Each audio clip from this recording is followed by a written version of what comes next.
Olá, eu sou a Jaque Leandro, eu sou pedagoga, eu sou educadora parental e especialista em educação emocional e eu sou idealizadora do Criando com Empatia, onde eu realizo mentoria para pais e para educadores com foco na comunicação não violenta. E em mais de 13 anos na área da educação, eu aprendi de tudo um pouco, mas em todo o meu processo, tanto de vida quanto de formação, eu não tinha aprendido uma coisa que talvez seja a mais primordial, que é me comunicar. E parece até estranho a gente dizer que não aprendeu a se comunicar, algo tão básico e algo que eu tô fazendo aqui agora nessa aula. Mas não, nem escola, nem faculdade, nem pós, nem diversos cursos de especialização me ensinaram realmente a me comunicar. A comunicar o que está aqui no coração, não só o que está aqui na cabeça. Eu aprendi a correr atrás dos meus direitos, mas brigando por eles, não mostrando com o coração, corpo e alma o que estava realmente por trás dessa minha briga. E essa forma de comunicar eu realmente aprendi com a minha maternidade, mas não com o meu primeiro filho, com o meu segundo filho. Eu tenho 2 filhos, um de 4 anos e um de 1 ano e meio. E foi buscando ferramentas respeitosas de lidar com essa dinâmica de filhos que eu encontrei a comunicação não violenta. E eu sei que o nome de início pode causar uma certa estranheza por se tratar da palavra violência, né? Porque ela acaba remetendo a algumas coisas ruins. Mas esse movimento, ele vem da não violência do Gandhi, que ele diz que a gente deve afastar a violência do nosso coração e permitir que a compaixão genuína floresça. E essa violência, muitas vezes, ela vem das nossas atitudes. Você não precisa ser agressivo fisicamente para você ser violento. A violência, ela também está na nossa comunicação, das coisas mais básicas e que a gente nem percebe. Por isso, nós não sabemos nos comunicar. Então agora, eu queria que você começasse a prestar atenção em como você conversa com outra pessoa. Pensa num diálogo entre você e um amigo seu e você está conversando sobre alguma coisa que aconteceu no seu trabalho. E então vocês começam a falar sobre as pessoas. O que você diz sobre essas pessoas? Qual a maneira em que você se refere a essas pessoas? Pensa nelas e pensa em qualquer situação que tenha acontecido. A maioria das vezes, a gente não fala da pessoa, a gente fala do comportamento da pessoa.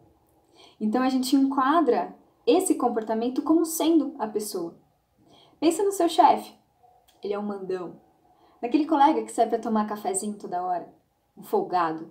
Ou naquele outro colega que entrega tudo no prazo. Ah, é o certinho, puxa saco. E até mesmo aquele seu parceiro, aquele de todas as horas. Ah, esse sim, esse é o cara do bem, esse é um companheiro. Percebe como todo tempo a gente está falando de comportamento? E a todo momento a gente julga e a gente rotula. Agora pensa nesse amigo. Se um dia ele te fez alguma coisa que te desagradou e você não gostou, o que você faz? Você vai falar do comportamento dele. Então, ele do bom amigo, ele vai pro mau amigo. E essa forma que a gente julga e rotula as pessoas como se fossem totalmente o comportamento delas, isso é ser violento. E se você começar a perceber, isso afasta as relações de serem verdadeiras, de você aceitar o outro com a complexidade do outro, como ele realmente é. E que às vezes ele vai agir da forma que você acha certo, e outras vezes ele vai agir da forma que ele acha certo.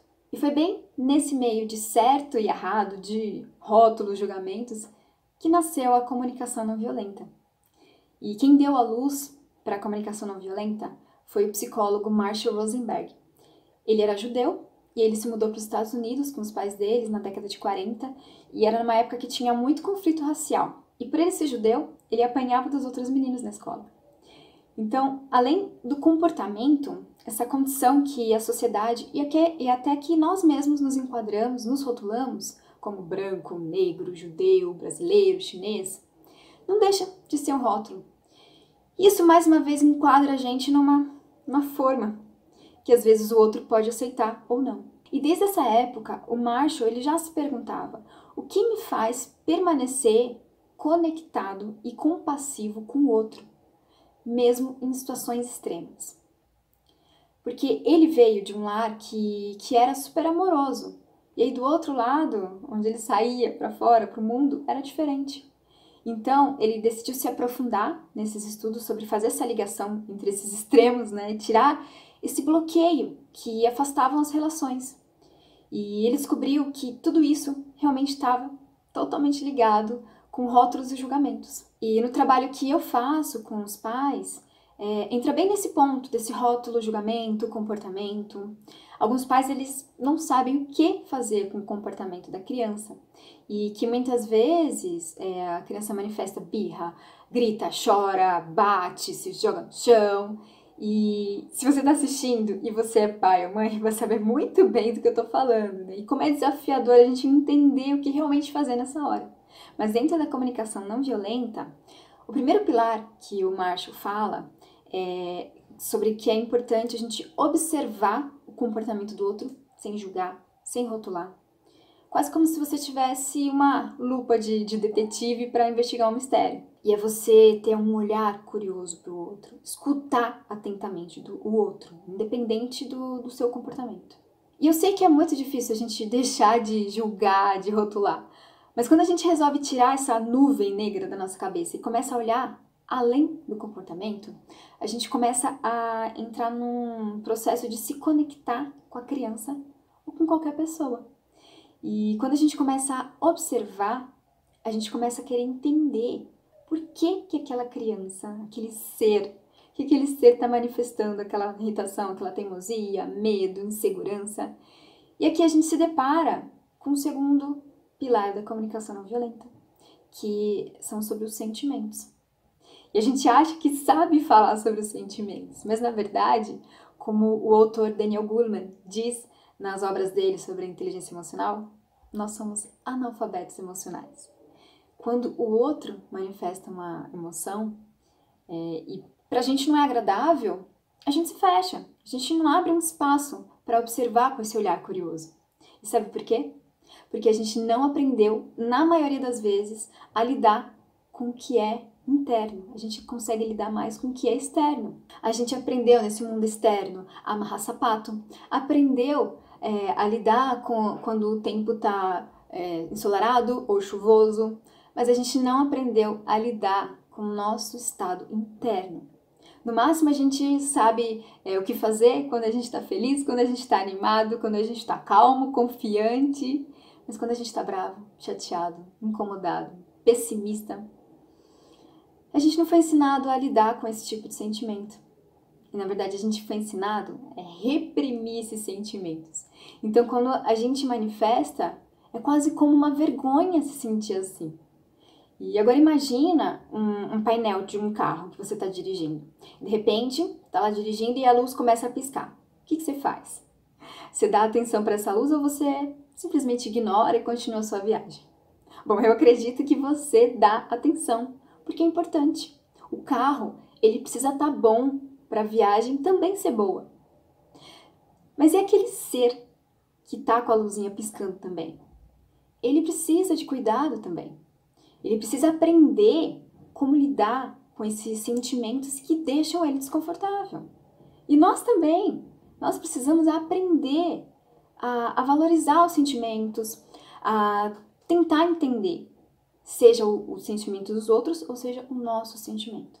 O Marshall diz que o nosso vocabulário para a gente rotular e julgar é muito maior do que para a gente definir os nossos estados emocionais. Em uma das minhas mentorias, uma das mães, ela se queixava que tudo que ela dizia para o filho dela, o filho não estava nem aí, e aí era onde surgiam as brigas.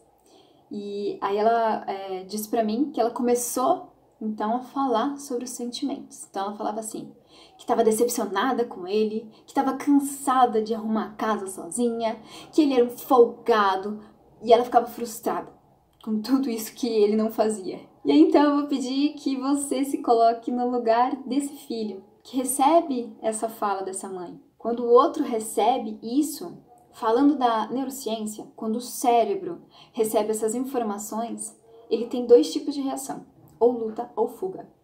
Ele pode tanto te retornar, sendo reativo, ou ele pode se retrair, sentir culpado e achar que você não ama o suficiente. E em toda relação, a gente tem um espaço de escolha entre o estímulo e a reação. Por isso, quando você coloca um julgamento, né, no meio, ou uma acusação, sem realmente se aprofundar no outro, provavelmente as coisas podem não acabar bem. Então, falar de sentimento não é você jogar seus sentimentos que tá vindo na sua cabeça pro outro. É você assumir que você ficou irritado, você ficou chateado com alguma coisa que aconteceu. E não jogar essa carga emocional em cima da pessoa. E na comunicação não violenta, quando a gente fala sobre isso, a gente fala sobre assumir a responsabilidade sobre os seus sentimentos. Olhar para si e para além do comportamento do outro, como eu falei no início. Então, um bom começo seria você falar: poxa, eu fiquei bastante chateada que a casa continua suja. E até mesmo quando a gente trata de sala de aula. Por exemplo, os alunos não entregaram uma tarefa.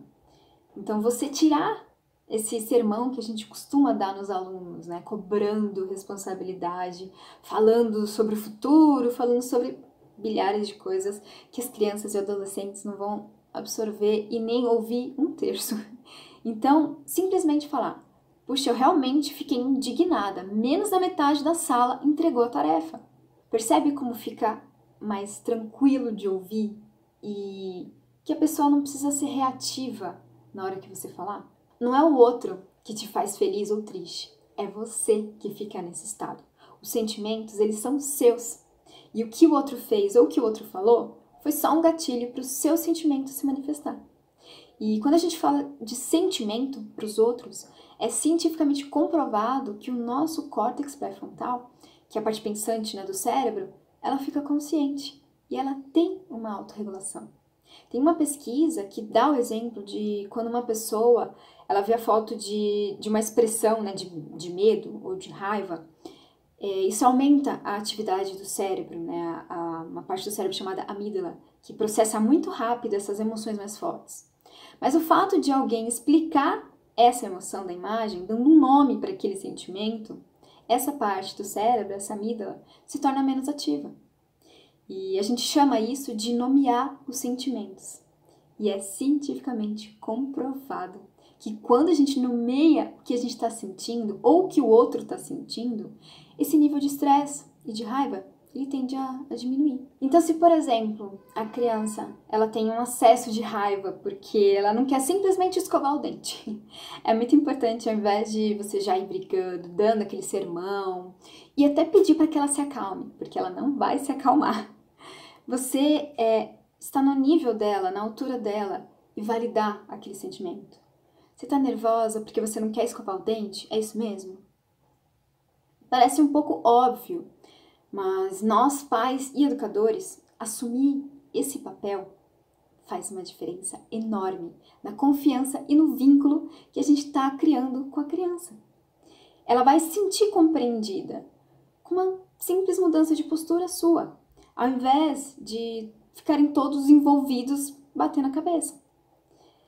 Tá, então você pode me perguntar: ok, e o que a gente faz com tudo isso? Só falar de sentimento vai garantir que a criança se acalme, que ela faça o que é preciso e que sejam responsáveis, criativas?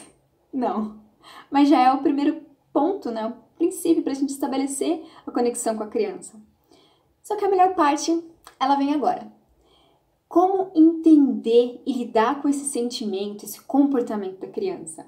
Não dá para deixar ela ter acesso de raiva e deixar por isso mesmo. Então, o que eu posso fazer? Aqui, a gente entra com uma pequena atitude, uma pequena e nobre atitude, que muita gente fala que tem, mas pode não ter tão profundamente, que é a empatia. A empatia, ela é você se colocar no lugar do outro. Não é apenas aquele discurso: não faça aos outros o que você não gostaria que fizesse com você. Você já ouviu isso?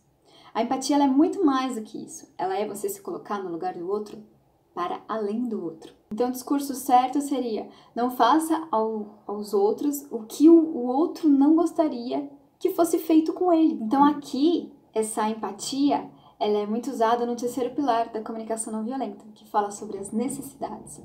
Entender as necessidades é entender que o outro é humano, independente do comportamento inadequado que ele esteja manifestando. E para ficar mais fácil entender, é você olhar para o outro e pensar: que ele está querendo cuidar com esse comportamento que ele está manifestando. Então, aquela mãe que estava decepcionada com o filho que não arrumou a casa, como eles combinaram, que ela estava querendo cuidar com aquele sermão que ela estava dando? Qual a necessidade dela? Provavelmente essa necessidade dela seja de organização, de ordem na casa. E provavelmente ela também queria uma cooperação, um apoio daquele filho. E o filho? Qual a necessidade do filho? O que será que ele estava cuidando?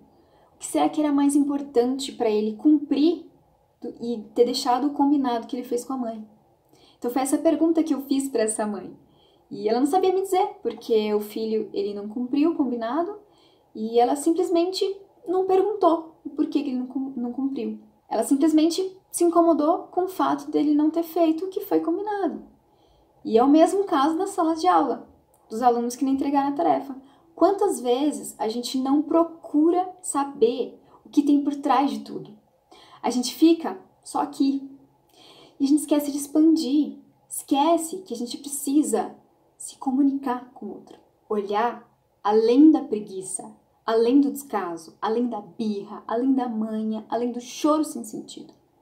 Então, expandir essa empatia para o outro faz a gente desbloquear esse campo gigante das relações e cuidar de quem precisa ser cuidado. E deixar de olhar o outro só sobre a nossa ótica.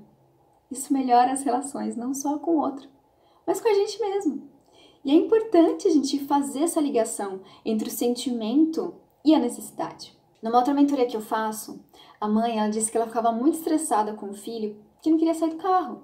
Então, quando ela chegava em casa, estacionava o carro, ela tentava ficar convencendo e nada. E aí, por fim, ela ficava nervosa, saía do carro, deixava ele e ia para casa. E é claro que o menino ali chorava desesperadamente, ele saía do carro desesperado atrás dela.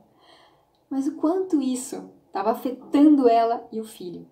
Porque ela entrava em casa já brava com o filho dela e o filho dela demorava tempo para parar de chorar. E aí então eu falei para ela para usar aquela lupa de detetive, lembra? Eu pedi para ela que ela observasse a situação, não sendo ela, mas sendo o filho dela. E o que poderia estar chamando a atenção do filho para ele não querer sair do carro. Aí depois ela pensou bastante. Aí ela lembrou que o filho gostava de sentar no lugar do motorista e mexer no painel do carro. Então a necessidade não atendida dele era de brincar um pouco antes de sair do carro. E olha com o olhar da criança. Nós, enquanto adultos, a gente já está acostumado com o painel do carro. Mas é criança. O quanto não deve ser fascinante mexer em tudo aquilo. Os meus filhos mesmo amam. Tanto que às vezes eu ligo o carro e aí já tá tudo funcionando, tem que ir desligando tudo. Agora, eu te pergunto, o quanto é viável para você alimentar essa curiosidade do seu filho? O quanto disso você também pode proporcionar para o seu aluno? Existem infinitas possibilidades que a gente pode se relacionar melhor com o outro. Uma amiga uma vez, ela me disse que a comunicação não violenta ajudou ela a sair de uma situação de conflito entre ela e a mãe dela, que se repetia sempre, sempre, sempre. A mãe dela ligava, jogava uma carga emocional em cima dela, deixava ela mega para baixo, se sentindo culpada por não ter ido visitar a mãe, por não ligar sempre, por não levar a neta dela, para ver a avó. E elas super se culpando, e elas acabavam sempre discutindo, e aí ela acabava sempre só se justificando. Um dia ela resolveu tentar encontrar qual era a necessidade não atendida da mãe dela. E aí ela só perguntou: você tá falando tudo isso porque você tá com saudade e quer ver a gente? Então a mãe dela parou. E ela só respondeu: eu tô com saudade sim. E aí essa minha amiga, ela entrou no último pilar da comunicação não violenta, que eu vou falar agora pra você, que é de fazer pedidos. Então ela perguntou: quer marcar um final de semana pra gente ir aí? E o que minha amiga disse foi que esse dia salvou a relação dela com a mãe. E olha como é importante a gente aprender a olhar além do senso comum, além da briga, além das ofensas. Não que seja fácil, ao contrário, é muito desafiador sair desse ponto, sabe, desse piloto automático, dessa zona de luta, de fuga. Mas o quanto você se permite sair desse ciclo, quanto você escolhe escutar realmente o outro. E o quanto para mim, enquanto mãe, também é difícil enfrentar o dia a dia com os meus filhos. Eu sou mãe de 2 crianças pequenas, com diferentes personalidades fortes, e cada um me traz uma demanda de uma forma, me traz o seu conflito de uma forma, e eles manifestam o comportamento de uma forma. Então eu também fico cansada, eu também fico com vontade de gritar, de brigar, de obrigar essas crianças a fazerem as coisas do meu jeito e a se comportar como a minha cabeça de adulto prefere que elas se comportem. E essa idealização de que as crianças elas não devem responder os pais, devem obedecer os pais, foi algo que veio da nossa criação, da criação dos nossos pais e assim por diante. Eu também passo por situações que me fazem perder o chão. Uma vez, o meu filho de 4 anos me chamou de idiota, porque eu combinei com ele que depois de um certo tempo de brincadeira, ele me devolvesse o brinquedo pra gente fazer outra coisa. Então o tempo passou. E depois disso era hora de guardar o brinquedo para eu seguir com a rotina. Se fosse na criação que eu recebi, era surra na certa. E no mínimo eu ficaria de castigo por essa forma de desrespeito com os meus pais. Mas quando você entende que todo comportamento explosivo é uma manifestação trágica das necessidades não atendidas, você percebe que, além daquela criança que me chamou de idiota, por trás tem algo que precisa ser cuidado. Então, eu decidi não reagir, eu decidi observar e realmente escutar. Na comunicação não violenta, a gente chama isso de escuta empática.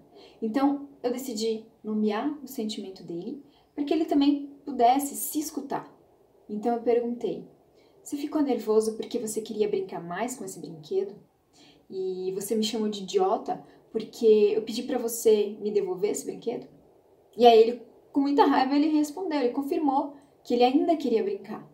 E o que talvez nem você e nem eu aprendemos na nossa trajetória de vida foi não dar foco para o problema. Tanto faz se ele me chamou de idiota. Naquele momento, eu era idiota para ele. Quantas vezes a gente acha que não ama mais aquela pessoa no momento daquela raiva, mas depois que a raiva passa, o amor volta. Os sentimentos, eles têm que ser vividos no momento presente. E muitas vezes, para a raiva passar, às vezes você pode até oferecer um abraço. Ou se a pessoa não quiser, você simplesmente fica do lado dela, espera a raiva passar, dá essa presença. E até às vezes, se você precisar se recompor, levanta, toma um copo de água, e aí depois você retorna para continuar a conversa, mas sem tanta reatividade. Mas o fato é que depois dessa pausa, eu retornei o assunto do combinado. E aí eu perguntei se ele lembrava, né, o que aconteceria depois que tocasse o alarme do tempo. E aí, como ele já estava mais calmo, mais consciente, ele já conseguiu me responder melhor. E aí eu perguntei se ele ainda me achava uma idiota. E aí ele balançou a cabeça assim.